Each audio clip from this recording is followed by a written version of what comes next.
Hello, আসসালামু আলাইকুম guys.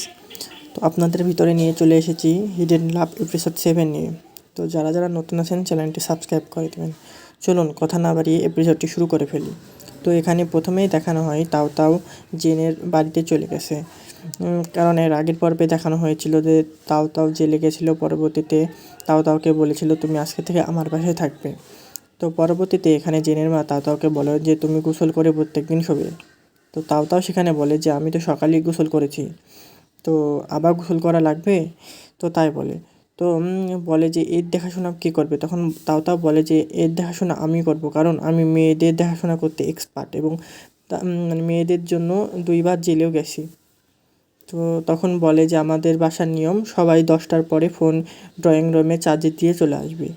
তো তখন তাও তাও বলে যে আমি তো ফোন ছাড়া একদম থাকতে পারবো না, কারণ আমি ফোনে গল্প শুনি, লোরি শুনি, এগুলো শুনে থাকি। পরে সেখানে জেনের মা তাও তাওকে ইয়োগা স্টেপ শিখাই দেয় যে এটা করলে তোমাদের ভালো ঘুম আসবে।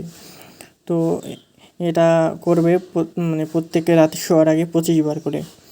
তো এই বলে এবং ড্রয়িং রুমের সিন দেখানো হয়, সবাই মানে একে একে ফোন গিয়ে চার্জে দিচ্ছে। সেখানে তাও তাও ফোন গিয়ে চার্জে দেয়, মানে সবাই এক কথায় ফোন চার্জে দেয়। পরবর্তীতে দেখানো যায় যে জেনের মা লুক করে তার ফোনটির ব্যাকপার্ট খুলে থুয়ে ফোনটি নিয়ে তার ঘরে চলে যায় এবং টিপতে থাকে। তখন জেনের বাবা বলে তুমি পরিবারের প্রধান হয়ে এই সব কাজ করো, কেমন দেখায়? তখন বলে আমি পরিবারের প্রধান হয়েছি তো কী হয়েছে, আমারও তো ইচ্ছা হয় রিফ্রেশ হওয়ার।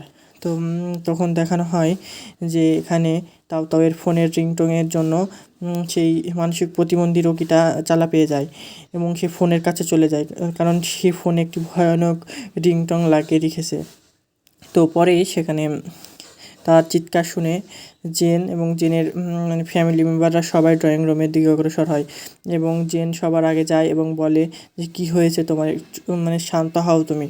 তো তাই বলে তার ফোনটাকে সাইলেন্ট করে এবং পরে দেখা যায় এখানে তার বাবা বই পড়ছে এবং তার মা বলছে যে আমার ছেলে এরকম করছে। তো তার বাবা বলে দেখো প্রেমের কাহিনী আবার হয় না।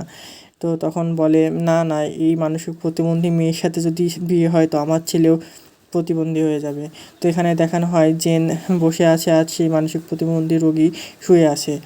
পরবর্তীতে দেখানো হয় সকালবেলায় জেনের মানে জেনের নানা তো উঠে যোগা করছে এবং তাও তাও যখন আসে তখন জেন বলে যে তোমার মোবাইলের অ্যালার্ম কী দিয়ে রেখেছো এটা, তো মানে রিংটোন, তো এটা এক্ষুনি চেঞ্জ করো। তো তখন সে বলে যে এটা ট্রেন্ডিংয়ে একটা সাউন্ড, তো এটা কেন চেঞ্জ করবো, তো কোনটা দেবো? তাই বলে সে একটা গান শোনাতে লাগে যে আমি কি এটা দেবো। তো তখন দেখানো হয় যোগা করছে আর এখানে তার বাবা এসে বলছে যে এটা কোন ধরনের গান, মানে এই গানটা বলে। তখন তার বাবা এসে বলে যে এটা কোন ধরনের গান। তখন সেই বলে যে এটা একটা ট্রেন্ডিং গান। তো সে খেতে যায়, তখন জেনের মা বলে না, পরিবারের সবার প্রথম বড়রা আসবে তারপরে আমরা খেতে বসবো। তো তখন সব বড়গুলোকে সে একত্রিত করতে থাকে এবং খাওয়ার টেবিলে বসাতে থাকে।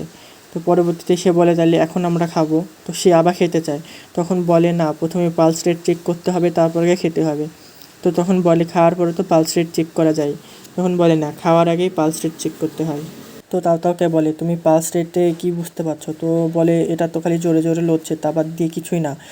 পরবর্তী পার্টে দেখানো হয় সকালবেলায় মানে খাওয়া দাওয়া শেষে তারা কেবিনে বসে। তো কেবিনে একটি রুগী আসে বৃদ্ধ এবং বলে যে আমি আর কতদিন বাঁচবো, আমাকে তো ওয়েস্টার্ন ডাক্তাররা ঘুরিয়ে দিয়েছে। তো সে পালস রেট চেক করে এবং তার পরিবার সম্পর্কে জানতে চায় এবং তার সব মানে পেপারগুলো দেখে এবং বলে যে আপনি এখনও অনেক দিন বাঁচবেন। তখন বলে যে তাহলে ওয়েস্টার্ন ডাক্তাররা আমাকে কেন ঘুরিয়ে দিল? তো বলল তারা যেগুলো পারে না সেগুলোই আমরা পারি। তো পরবর্তী পার্টে দেখানো হয় কিছু জড়িবুটির জন্য এখানে এসেছে এবং সে বৃদ্ধ মহিলাকে কিছু জড়িবুটি দিতে বলে যেন তার ভালো করে ঘুম আসে। তো সে বলে যে আমার ছুটি লাগবে, কারণ আমিও অনেক যে একটা ফিশ খাইছি, তো আমাকেও তো সেই বৃদ্ধ মহিলার মতো আমিও মরে যেতে পারি, তো আমাকেও ছুটি দেন। তো এখানে দেখানো হয় জেনের বন্ধুর মা জেনের বন্ধুর কাছে কল দিয়েছে এবং কথোপকথন করছে, কারণ তাদের ওখানে একটি ফেস্টিভ্যাল আছে, সেই ফেস্টিভ্যালের জন্য তার কাছে কিছু খাবার নিয়ে আসবে নাকি শহরে এবং শহরটা ঘুরে দেখবে। তাই তখন তার মাকে একদম না করে দেয়। পরবর্তী পার্টে দেখানো হয় যে তাদের চিকিৎসালয়ে একটি পেশেন্ট এসেছে এবং তাকে রিসিভ করতে তাও গেছে এবং সে এসে বলে যে আপনি তো জানেন এর আগেও আমি এসেছিলাম আপনার বাবার কাছে যে আমার স্বামীর সাথে একটি মেয়ের মানে বিবাহ আমার সাথে করছে কিন্তু আর এক মেয়ের সাথে ভালোবাসা করে এগুলো বলে। তো তার ভিতরেই আর একটি মেয়ে চলে আসে যে প্রতিবন্ধী, যে পায়ে হাঁটতে পারে না, সে মা আর মেয়ে। পরবর্তীতে এখানে তারা দুজন মারামারি লাগাই দেয়। পরবর্তীতে এখানে তারা ছুটাইতে পারে না, পরে জেনের মা এবং জেনের বাবা সেখানে চলে আসে এবং তাদের থামতে বলে। পরবর্তীতে দেখা যায় যে মেয়েটি আগে আসছিল সেই মেয়েটি অজ্ঞান হয়ে পড়ে যায় এবং তাকে জেনের বাবা নিয়ে যায় এবং মানে সবাই মিলে নিয়ে যায় এবং তাকে TCM চিকিৎসা দেওয়া হয়। তো তারপরে সে আবার সুস্থ হয়ে ওঠে এবং বলে যে আমার স্বামী এই মেয়েটার সাথেই মানে রিলেশন করছিল এবং আমি দেখতে পাইছিলাম এবং তার মেয়ে সামনে ছিল, আমি দেখি নাই। তো তাকে আমি মানে অ্যাক্সিডেন্ট করে দিয়েছিলাম আর তারপর থেকেই সে মানে মেয়েটি প্রতিবন্ধী হয়ে যায়। তো সেটা আমি ইচ্ছা করে করিনি।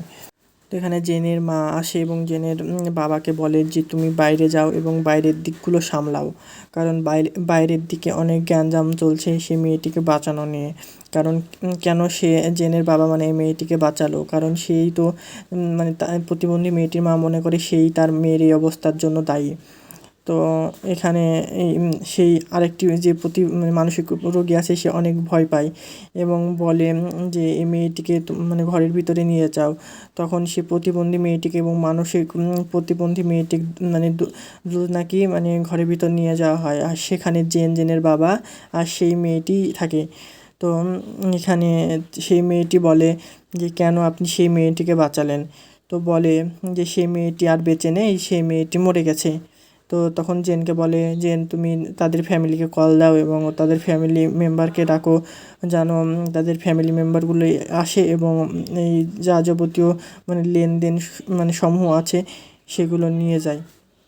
তো তখন সেই মেয়েটি কোনো কথা বলে না। তখন জেনের বাবা বলে কেন কথা বলছেন না, এইগুলো তো দিতেই হবে স্বাভাবিক, কারণ এখানে সবাই দেখেছে যে আপনি আর সেই মেয়েটি মারামারি করছেন এবং সেই মেয়েটি অসুস্থ হয়ে পড়ে গেছে।